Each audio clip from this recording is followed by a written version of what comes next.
Hello and welcome to this presentation. My name is Mumshad Manambeth. I will walk you through getting started with Playable. So for those of you who are listening to me for the first time, Playable is an Ansible playbook generation tool that I had been working on as a fun project. It's in its very early stage. It's in the alpha version, as I would like to call it. And it's basically used for generating Ansible playbooks, custom modules, and testing playbooks and custom modules. So in this demo, I'm going to walk you through getting started with the tool. So that's basically downloading and running the tool in your private environment.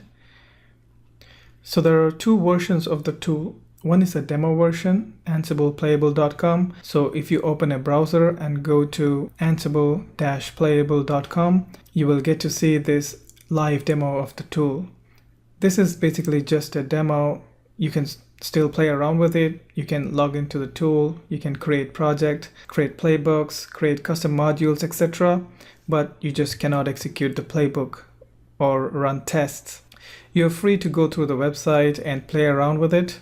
So the other version, which is the private version, which is the original intent of the tool, is when you host it yourself internally. The easiest way to get started is to use Docker.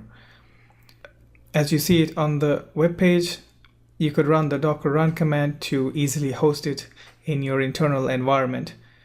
If you're not using Docker, you'll have to go through this process of downloading the source code and building and deploying it yourself. All the instructions for that are available in the README file on the GitHub page. So search for Ansible-Playable on GitHub, and you will find the source code repository for this. And there you will find instructions on downloading the source and building it yourself. So going back to the Docker process, in order to get started, you basically need a system with Docker installed on it. So for those of you who have not worked with Docker, it doesn't really matter. Docker is just used to host the tool, so you just need a system with Docker installed on it. If you do not have a system with Docker installed on it, go to the Docker website, go to docs.docker.com and go to select the install Docker page, and here you have instructions to install Docker, both a community edition and an enterprise edition. If this is the first time you're trying Docker, then you may want to choose the community edition. So select Docker CE here for community edition and choose your operating system of your flavor. So I'm going to go with Debian, and then I just follow these instructions in this page one by one to install Docker and get it working.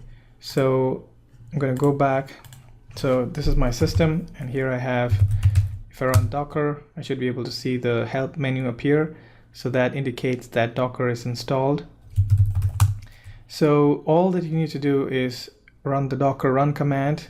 So sudo docker run mmumshad /ansible-playable. That's the Docker image name. mmumshad is my user account, and mmumshad is my repository, and Ansible Playable is the image, the Docker image name. But before you run this, remember to add a port mapping. This is so the port inside the Docker container may be mapped to your external port. So I'm going to map port 8080, which is the port that's where the web server is hosted inside the Docker container. And I'm going to map that to port 80 on my local host on my system, which is the Docker engine. What it does is it basically maps the web server port inside the Docker container, which is 8080, to the port 80 on my local host. This way I can simply access the website without having to type in the port number. If port number 80 is already used, feel free to use a different port instead of that. On hitting enter, Docker goes out and pulls and downloads the Docker image. We'll just give it a few minutes for it to download the entire Docker image. As you can see, once the download is complete, the web server starts up. If you see the message, Express server listening on 8080 in production mode, that means the server is up and running. You should now be able to access the tool from a web browser. So I'm currently using a Google Compute instance. So I'll use the external IP of that instance to access the web server. You can do the same with any system.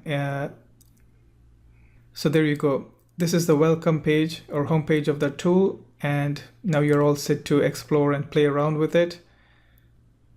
So just to highlight, this is a proof of concept implementation and is in its alpha version.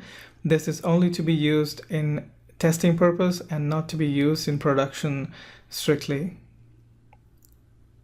So for any issues, please feel free to reach out to me, raise an issue on the GitHub repository page. Thank you very much for your time.